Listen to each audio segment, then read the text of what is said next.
Hola y bienvenidos a otro episodio de Historia, Educación y algo más.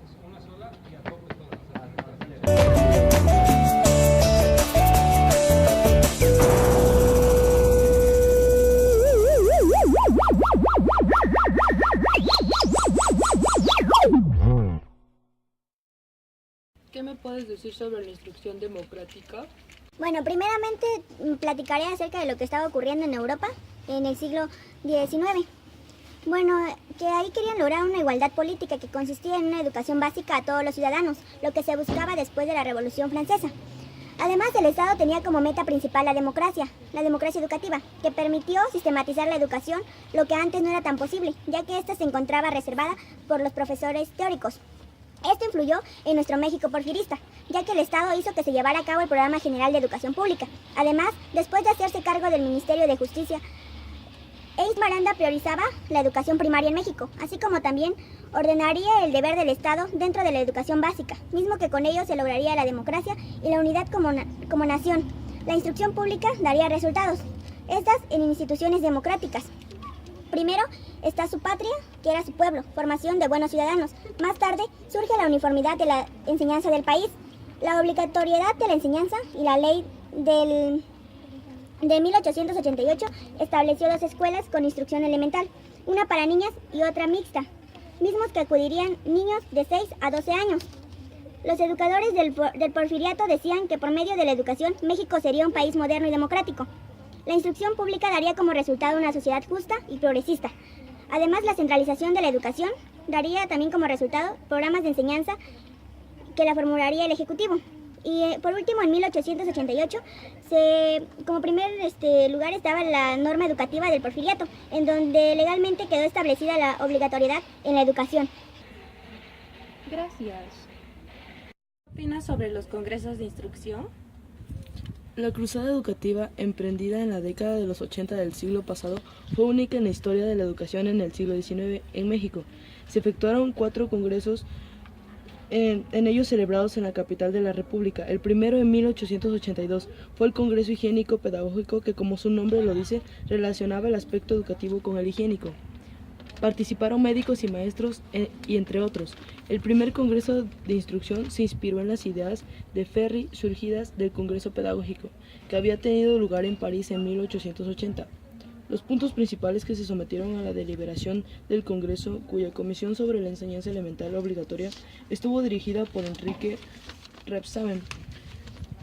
Después, en diciembre de 1889, se inauguró el primer Congreso de Instrucción Pública y continuó durante los primeros 3 meses del año siguiente. Poco después, se hizo un segundo Congreso que se inauguró el 1 de diciembre de 1890 y se prolongó hasta fines de febrero del año siguiente. Gracias. ¿Me podrías hablar sobre la uniformidad? Claro, la uniformidad fue el primer punto que trató el Congreso de Instrucción Pública en 1889. En el periódico La Libertad, Francisco Cosmes opinó directamente sobre la palabra uniformar.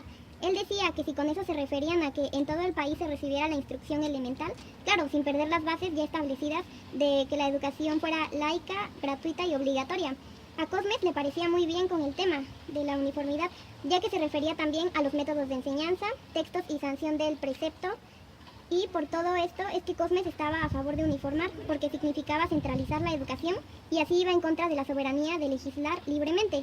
Y también, como hay diferentes razas y etnias, la educación convenía dar una única forma de enseñanza. Y justo Sierra decía que la uniformidad no podría ser absoluta, sino fácilmente renacionable a las distintas condiciones del país. ¿Me podrías hablar sobre el laicismo? Bueno, el laicismo es más que nada sobre que habla de que no debe de haber religión en las escuelas. También dice que el Congreso de Instrucción dijo que el laicismo era algo neutral, que no debería ser ni religioso ni antirreligioso. También Adolfo Cisneros Cámara, delegado de Yucatán, propuso que en las escuelas debería haber laicismo, si es que se quería llegar a lo llamado uniformidad. También que proponía que la religión debería ser impartida por cada familia. Cada cosa debería estar en su lugar y que la religión en las iglesias debería estar y que en las escuelas debería estar la enseñanza.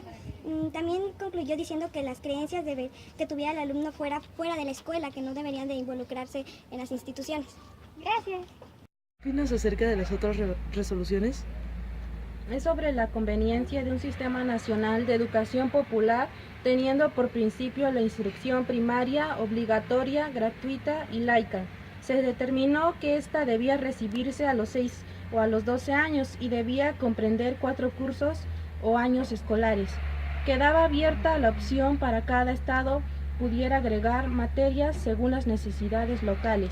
Las clases durarían en el primer año 20 minutos, en el segundo 25, en el tercero 30 y en el cuarto 40. Se recomendaba media hora para descansar y repartido el juicio de cada maestro. La semana escolar sería de 5 días y el año escolar es de 10 meses. Gracias. ¿Qué me puedes decir sobre la legislación educativa? Bueno, como resultado de los congresos de instrucción de 1889, 1890 y 1891, el Distrito Federal en 1891 y los estados en diferentes años de esta década reformaron sus leyes de educación pública. También dice que para facilitar la divulgación de una educación primaria uniforme, como elemento nacional de fuerza, paz y progreso, proponía 2 programas de estudio. Uno era amplio, acorde con las comunidades más adelantadas del país, y el otro era reducido, destinado a las poblaciones de pocos recursos. La riqueza y el control de las escuelas. En el Distrito Federal había muchos municipios que tenían a su cargo varias escuelas, mientras que el gobierno federal solo tenía 39. Y era súper difícil tener una unidad educativa si las escuelas estaban administradas por 2 diferentes organismos. O sea, al menos así lo afirmaban varias de las autoridades de esa época.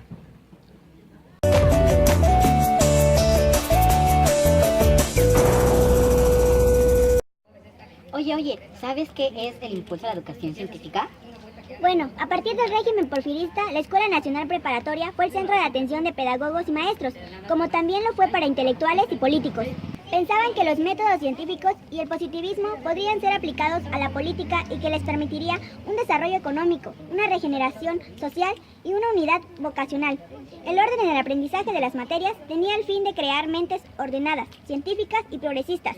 Porfirio Díaz decía que si todos los mexicanos aprenden lo mismo, actuarían de la misma forma, mismos que darían lugar a un orden intelectual necesario para un orden social y moral.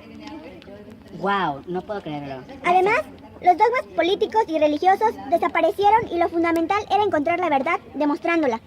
Luego el conocimiento se dirigió hacia la ciencia, ya que esta es exacta, ordenan la mente y las humanidades divagan. ¡Wow! Gracias. Sí, ya acabaste, ¿verdad? ¿Qué opinas acerca de Barreda? Barreda estaba totalmente embebido en la corriente racionalista del siglo XIX. El proyecto de la preparatoria estuvo basado en el positivismo, filosofía creada por Augusto Comte, pero fue totalmente concebido por Barreda. El gran movimiento en el que fue su originalidad, pues si bien tomó como la base de la clasificación cotidiana de las ciencias, le dio un método mediante los pasos seriados. Para él la enseñanza tenía que ser lógica con el fin de razonar por pasos. ¿Me puedes hablar sobre la ciencia y el su homenaje, por favor?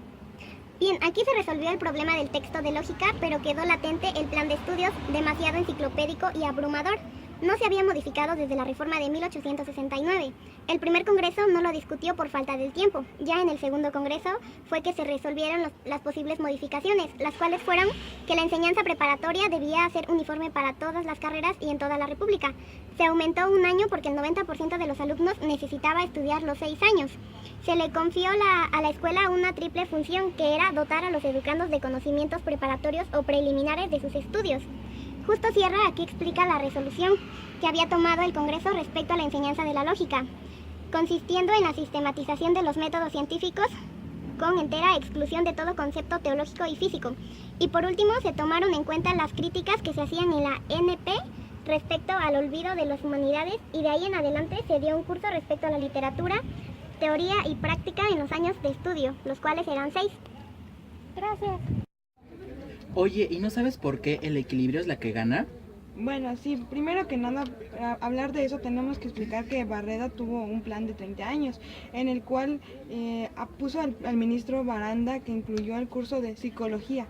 También hubo una innovación que fue que hicieron obligatorios el curso de gimnasia y eran higiénicos, no eran atléticos. También se implementó cursos de dibujo y de canto, el cual motivaba que eran los sentidos.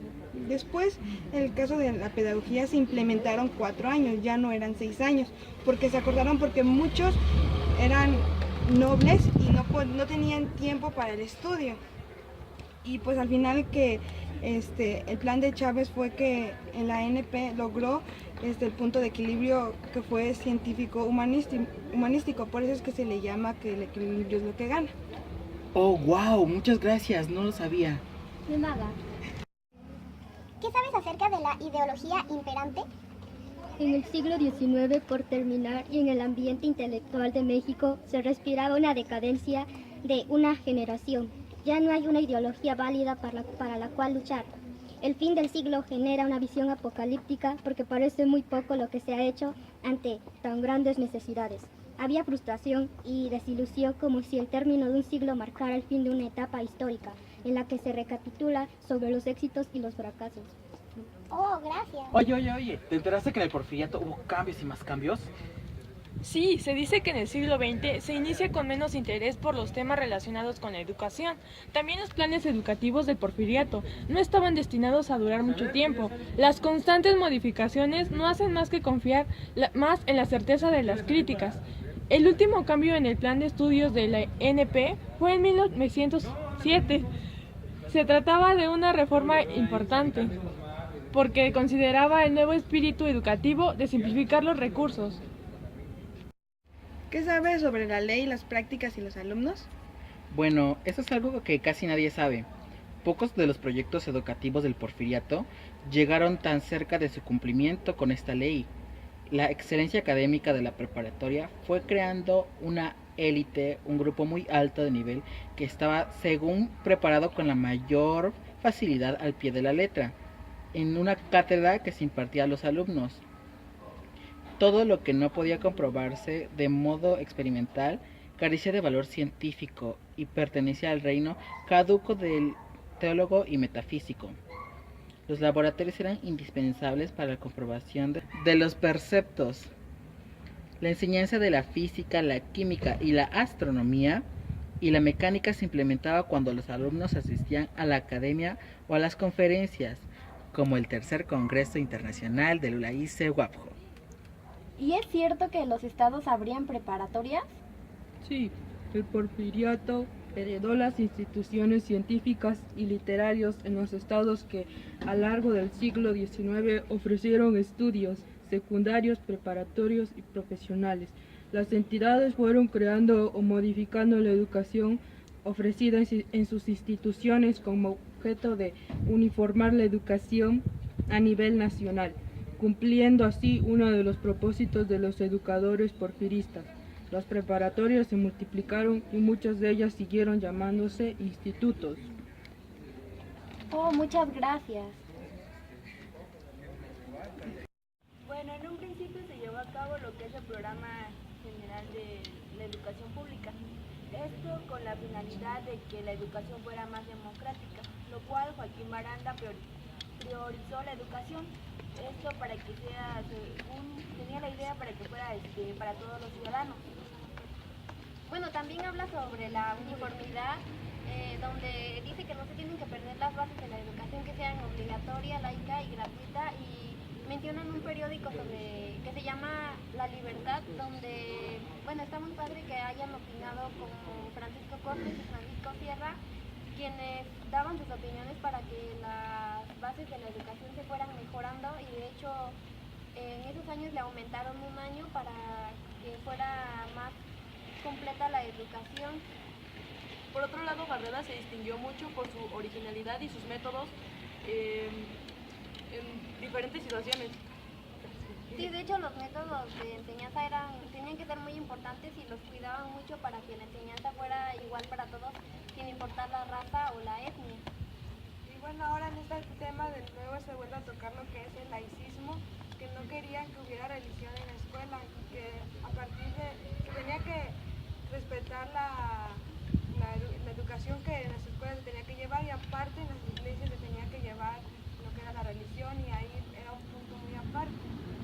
También dice que en esa época se realizaron como cambios en las reformas educativas para implementar según mejores cosas y bueno, hasta ahorita eso se sigue haciendo y pues algunos cambios sí son buenos, pero al menos en mi opinión pienso que no todos los cambios sí se siguen como al pie de la letra y como que no ayudan tanto a veces. Además también se crearon más instituciones para la educación que era primaria, igual secundaria o preparatoria. O también seguía la educación que era obligatoria, laica y gratuita.